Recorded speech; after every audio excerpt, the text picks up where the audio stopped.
Hey everybody, it's Miss Carrie with Lily with story time this week. She was on the other end of the couch, but y'all know her. She usually comes in and out of the video like she does. But Lily's here, and we're going to read to you this story this week called The Greedy Python by Eric Carle, because our animal for this week is about snakes. Now, Miss Carrie doesn't really like snakes, but I know a lot of you do, so I thought it would be a fun animal to learn about and to read some stories about. So, me and Lily are going to read this story to you today about snakes. Lily's seen some snakes in our yard before, and sometimes she likes to smell them, but we try to tell her not to do that because we don't know if they're venomous. But we're going to read to you this story about the Greedy Python. Illustrations by Eric Carle, and it's written by Richard Buckley.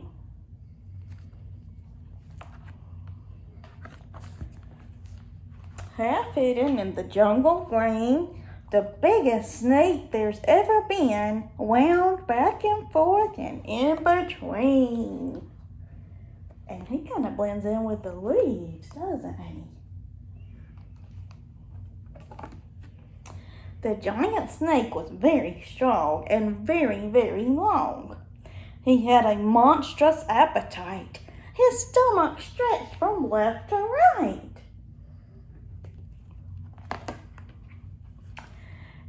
And he quickly gobbled in one bite whatever creatures came in sight. A mouse that scampered to and fro, a frog that jumped up from below, a bat that hung from his left toe, a fish that swam a bit too slow, a bird that flew a bit too low. Do you think his stomach can stretch that much? Let's find out. A porcupine still half asleep, a monkey who was in mid-leap. Really, can you believe he's eating all that stuff? I know.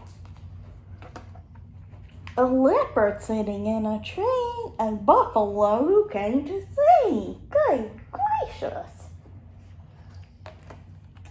An elephant complete with trunk who was swallowed in a single chunk. I'm far too big to eat, he cried. Oh, no, you're not, the snake replied. That snake would be as big as a house, wouldn't he, Lily? Boo-choo. At last the python's meal was done, and he lay resting in the sun. The animals inside his skin were making quite a dreadful din. Look at how big his tummy is. Good gracious. And when they all began to kick, the snake began to feel quite sick. He coughed the whole lot up again, each one of them, and there were 10. Oh, those animals got out. He soon felt better, and what's more was hungrier than just before.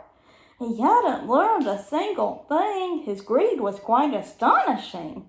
He saw his own tail long and curved, and thought the lunch was being served. Oh my goodness. He's doing like dogs and cats do sometimes, chasing his own tail. He closed his jaws on his own tail, then swallowed hard and disappeared. What did you think of that story, guys? That snake, he ate more than he could really hold, didn't he? Some of us have done that too.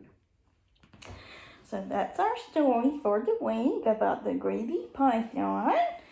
And we'll have a snake craft this week, and Miss Carrie will have some fun facts about snakes for you later too. So, we're going to say goodbye. Lily says goodbye, and we'll see you next week. We'll see you soon. Bye-bye.